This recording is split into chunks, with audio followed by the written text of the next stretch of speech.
What's up everybody, Gen X Dividend Investor here. In this illuminating video, I share examples from a bunch of people who are retired due to dividends paying their bills as a way to motivate you to what's possible if you stick with investing. I'll also tell you what the most important thing to know is if you plan to retire on dividends, so stay tuned for that. Now, most of you know that I've been a fan of dividend investing for multiple decades, and I retired about 3.5 years ago once my dividend income was more than my family's annual expenses. These days, I'm free to do whatever I want with my time, which usually means playing video games with my friends, working out, spending more time with my family, and enjoying my hobby of creating content for social media. I feel like I found my calling in life spreading the word of how important investing is, so it's extremely gratifying for me to be able to make these videos and to run my free dividend Discord and such. My hope is that people will come to understand how they can create passive income streams from quality dividend tickers. Dividends aren't magic, but they are cash that your companies give you as a share of their profits. And the dividends you get paid aren't based on stock price, but instead are based on how many shares you own and if the company's board of directors votes to pay them. So it's integral that you invest in strong companies that can survive tough economic conditions so that you continue to get paid your dividends. Of course, even companies with solid track records of paying dividends can't stop or lower their dividend payout, so it's important to realize that dividends aren't guaranteed. However, if a company continues to make good profits and that company has a good history of paying dividends, then there's a decent chance that the company will continue to pay dividends and sometimes increase their dividends. For example, JNJ has paid and increased their dividend for 62 consecutive years.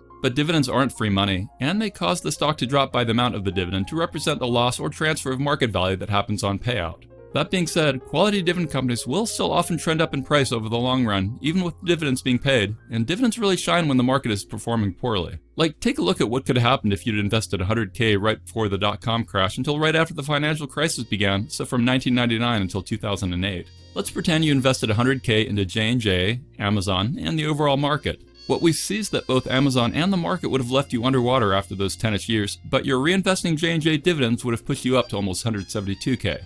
Think about how harsh it would have been to hold a great company, like Amazon, but it not doing anything for a decade. Now, I picked those dates to highlight how even great companies can do nothing for a very long time, and even if J&J stock didn't do too much, at least it held up and paid you almost 30 grand in dividends. I also want to reinforce that you should probably buy and hold with conviction, and that you need to mentally prepare yourself for long stretches of non-performance. They called that time period the lost decade because the overall market did so poorly, and dividends were your only source of return for 10 years for many stocks. The people who had diamond hands holding Amazon ended up doing amazingly well, but I wager most people ended up selling. Anyway, I like to think of dividend stocks as apartments you own. Each time a stock pays you dividends, it's like your renter is paying you rent, either monthly or quarterly. The more stocks or apartments you own, the more rent you're probably making, and your stocks can appreciate over time just like your apartments can appreciate. But with dividend stocks, you don't have to worry about finding tenants, nor do you have to worry about your tenants breaking something and you having to deal with it, nor do you have to worry about getting sued due to a bunch of different reasons. That's not to say real estate can't be a great investment, though properties also often take a lot more time and energy and stress, even if you have a property manager. And so I prefer dividends, and dividends have been paid out for centuries, and you too can benefit from them if you're willing to invest appropriately. Plus, if you stick with it for long enough, then you may get to the point where your dividend income grows large enough to allow you to retire early. I've gotten to meet a variety of folks who've retired on dividends, and I've not met or heard of a single retiree who said they regretted their dividend approach, so that alone is a huge testament to dividends. I was researching online people who said they retired on dividends, and one thread started when someone was asking if dividends really worked and if people were able to retire without selling any of their principal. For example, I found this post on Quora from a fellow named Ian McDonald who said, and I quote, "I have lived very well off my dividend income for 20 years while watching the value of my portfolio grow 500%. There is no reason the principal should run out. 100% of my investments are in stocks. After losing $300,000 in mutual funds 20 years ago, I had enough of my investment advisor who had gotten me into mutual funds. I figured there had to be a better, safer way to invest. I set out to learn how to become a successful self-directed investor," end quote. Ian became so passionate about dividend investing that he eventually wrote some books about it, which are on Amazon. And note, this is a different Ian than the OG investor PPC Ian. This Ian identified 10 dividend investing tips that I'd like to share. Number 1, he said to invest in financially strong businesses that pay good dividends. Number 2 is to invest equally into no fewer than 20 companies and no more than 30. Side note, I think 20 to 30 makes sense, though I don't think you need to invest equally into each of your positions. Number 3 is to review each stock's share price and dividend payouts for the last 20 years to choose stocks that are ever growing. Number 4 is to not invest in anything that is too expensive or that has ongoing fees and no chance for appreciation, so he avoids preferred shares and bonds. Another side note, one great way I've found to quickly estimate if a stock is cheap or expensive is by using FASTGraphs, which I've been paying for since I really value it. I'll show you what I mean. Let's say you were thinking of investing in Procter & Gamble, so you type in PG in FASTGraphs. This is the screen that comes back with tons of useful info, but for now let's just quickly focus on the black line over time, which is its stock price. And notice how right now it's way above the blue line, which tells me it's probably expensive. The blue line is basically the average PE that the market has valued Procter & Gamble at over time. You can also see that the current price black line is also way above the orange line, and the orange represents a 15 PE, which is often seen as a fair price for many stocks. So the TLDR is that the black line is above the other two lines, telling me it's probably expensive. Of course, you could calculate your own discounted cash flows or do some other valuation methods, but I really like this at-a-glance view. Let's do another example. How about we look at Realty Income, ticker O, another stock I'm long in. Now you can see that today's black price line is both under the orange and the blue lines, which quickly tells me that it's probably cheap. And being cheap is part of the reason why I've been using 20% of my Realty Income dividends each month to buy more shares of itself. What's neat is that FASTGraphs just released an update, so now it automatically updates its graphs to display FFO for REITs versus owner earnings for Procter & Gamble, so it makes it even simpler and more useful for us end users. Of course, there's a lot more you should understand before buying a stock, like understanding why the price is expensive or cheap, as well as look at various financial trends, what you think the various growth metrics will be, who their competitors are, etc. But the two tools I'm cool to pay for and recommend are FastGraphs and Seeking Alpha, and specifically on Seeking Alpha I like its articles and comments. I'll include my FastGraphs link in the description of this video, and if you also use my coupon code when you sign up, then you get a 25% off your first payment, whether that's a payment for a single month or an annual payment. Even if you don't use my link, I recommend you give FastGraphs a go, as I think it's that good of a product built by Mr. Valuation himself. So looking at Ian's number 4 tip, I would say Procter & Gamble is too expensive, thus it would be a pass at this time, but Realty Income looks cheap, and a key reason why it's probably cheap has to do with the risks associated with higher interest rates. But O is also probably cheaper because of concerns that they're so big that their growth is going to be minimal going forward, which for a retiree like me is fine, but for younger people it might not make as much sense. Plus there are concerns that maybe some of their acquisitions aren't as high quality as they should be. Okay, moving on, his number 5 tip is don't borrow money to invest in stocks. That's an important one, as I've had multiple people mention that they want to borrow money to make more dividend income, and I strongly recommend against doing that. Trust me, it's not worth the risks of borrowing money to invest in stocks. Just invest what you can afford to lose, and it's okay if you're only investing a small amount. Truly, slow and steady wins the race. Number 6 is only invest in stocks that you intend to own for the rest of your life. Number 7 is avoid speculating too much, which I take to mean that you should avoid stocks that don't have good track records of results.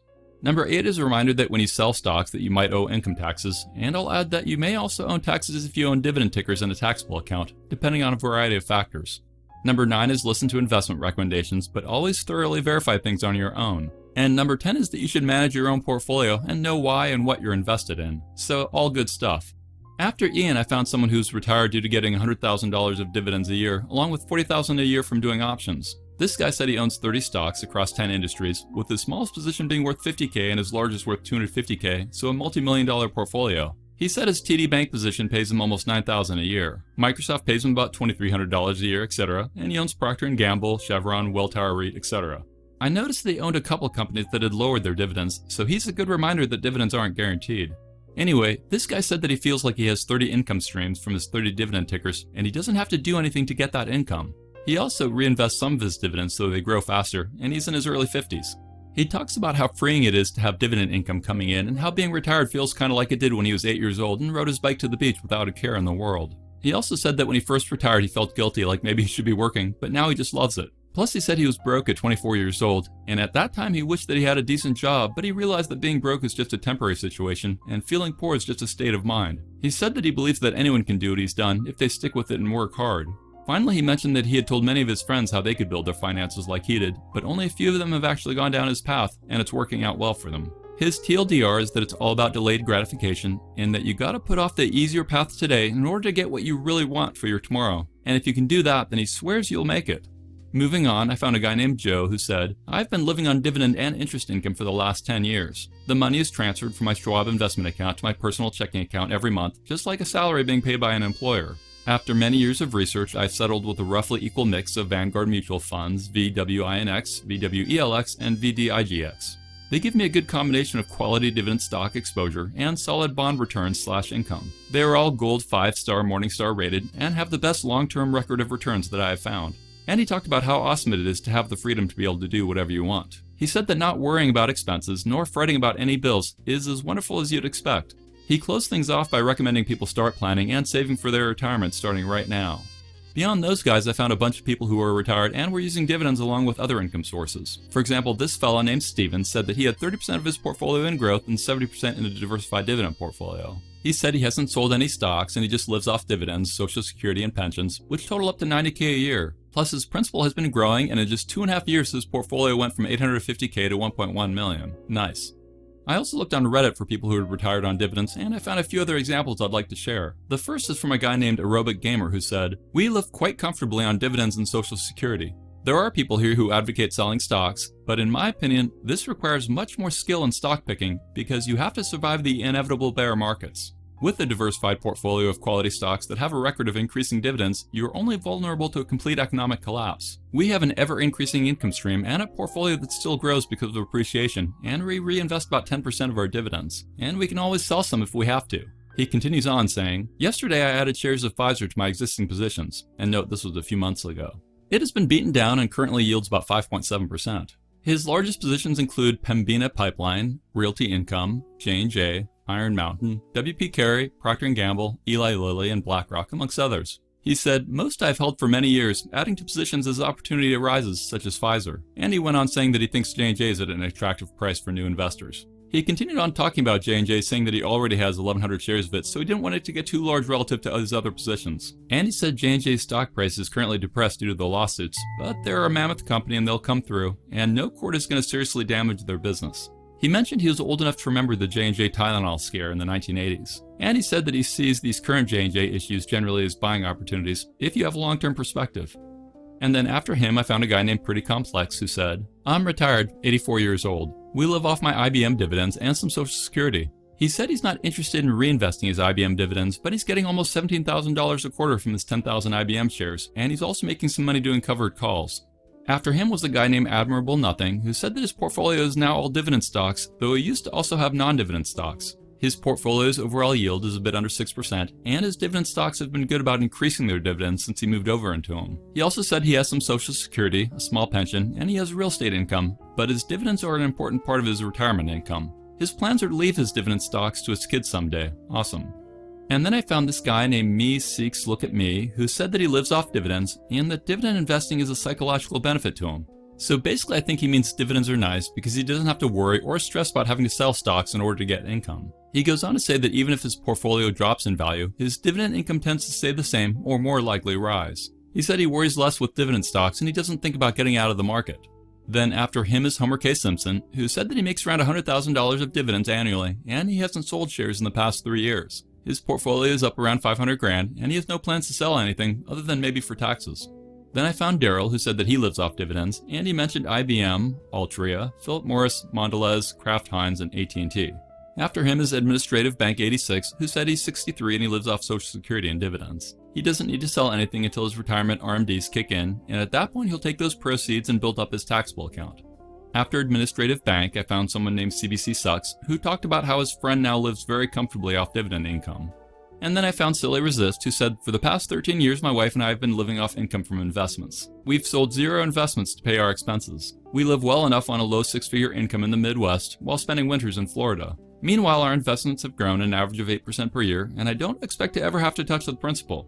My focus now, at age 72, is to move forward towards safe investments. I don't need to make more than 4 to 5% to live comfortably, and I have little interest in dealing with continuing to watch investments. My wife and I retired at age 59. It helped that we had 0 debt when we retired, and really no debt for the 9 years prior to when we paid off our mortgage." Nice. Okay, I've got just a few more examples to share. This next one is from Throwaway, who said, "Yes, my wife and I are retired early, both under 60, and we're living 100% off dividends from retirement brokerage accounts. We won't be getting Social Security for many years, and we don't have any other source of income than our retirement accounts." And then after them was someone named Pura Vida, who said they've retired mostly on divvies and their dividend income is triple what their Social Security is. He said they do what they want, when they want, and buy whatever they want. They fly first class and take multiple international trips each year. After Throwaway is someone named Duper, who said his dad is retired on dividends, which came from him working at Procter & Gamble for 40 years, thus he has a ton of PG shares he lives off of. And then I found a wealth manager named Carl, who said that he has a client who retired with $600,000 in dividend stocks. His client gets $4,000 in divvies per month, along with $1,800 of Social Security per month, which equals about $70,000 a year, which his client is quite happy with. Side note, that must be a pretty high average yield he has. Carl also mentioned another client of his that has a $1.8 million portfolio at a 5.5% yield, making him about $100K a year, which he saw as wonderful. So one of the key takeaways from all this is that there are people who have been living on just dividends, as well as people who use them as part of their retirement income and have for decades. My wife and I have some friends who inherited a ton of dividend stocks from their parents, and I mean a ton, but they ended up selling them and buying a mansion on a golf course, only to end up getting divorced, and now they're struggling. That's part of why I stress a more frugal lifestyle, because I've seen it's easy to blow money, but it can be hard to make it or grow it. Bottom line, it's very possible to use dividend income as part or even all of your retirement income. And the older you get, the more you'll appreciate the automated passive aspect of dividend income, rather than needing to sell stocks or having to pay some financial advisor to sell on your behalf, or risk automatic selling of your shares over time. Imagine what it might be like for a retiree who has a $1 million portfolio and who needs to sell $40,000 a year of his stocks to pay for his living expenses, but then he goes through a decade of no growth. At first, he's probably not worried because he knows the markets can be crappy. But imagine how he feels by year 9 if his portfolio was down to $640,000 a year. I can't imagine how stressful that would be for someone who has to sell shares. And unfortunately, stress can lead to worse health outcomes, which probably are exacerbated for older folks with weaker immune systems. So now, instead of just enjoying his golden years, he's freaking out about if he'll outlive his investments. Maybe it's too much to bear, so he sells everything and sits in cash, just as the markets finally turn around.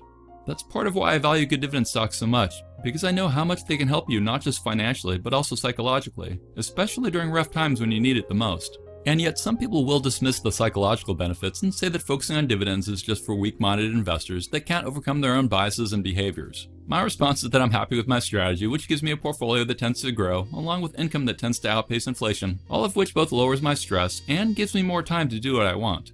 Anyway, the longer you invest, the larger your dividend snowball can become, but always make sure to focus on quality companies, which is the most important thing to focus on if you want to have dividend income coming in for decades. And just because a company pays a dividend does not mean it's worth investing in. You gotta make sure that the company can last and ideally flourish. Plus, don't forget what Charlie Munger said, specifically that there are 2 types of people who buy shares in the stock market. Number 1, investors, and number 2, speculators. The investors, who are always Munger's people, are disciplined, hardworking, and thoughtful when buying assets. But the speculators, i.e. those who seek nothing more than a quick buck without care for the intrinsic value of what they're buying, well, Munger really didn't like them too much. Warren Buffett said that too many investors, especially young investors, are simply buying stocks that are trending, hoping someone else will pay more for them in a few months, days, or even hours down the line. What Buffett recommends is that you actually research your investments and then buy when the price is decent and then hold, potentially forever. And if you are a spectator, then Buffett has a piece of advice for you, which is to remember who is really making money from your gambling, and the answer is the house. Thus find good companies and then keep driving your investable cash into growing your asset base. Wealthy people invest in assets, not just buy things that they don't really need. I'm confident that if you keep investing, then you'll retire on your dividends someday, and you'll look back on these days and remember fondly how you kept pushing forward, even with all the setbacks. And with that, I'd ask you to kindly hit the thumbs up button, subscribe if you haven't yet, and click that bell notification. Also consider using my Seeking Alpha affiliate link in the description of this video, as it often comes with benefits for new member signups. Don't forget to check out my FASTGraphs link and coupon, and consider joining my channel as a member. Finally, join my free Dividend Discord chat server, which has over 11,000 dividend investors on it from 80 countries around the world. Thanks for watching, stay positive, and I'll talk to you again real soon.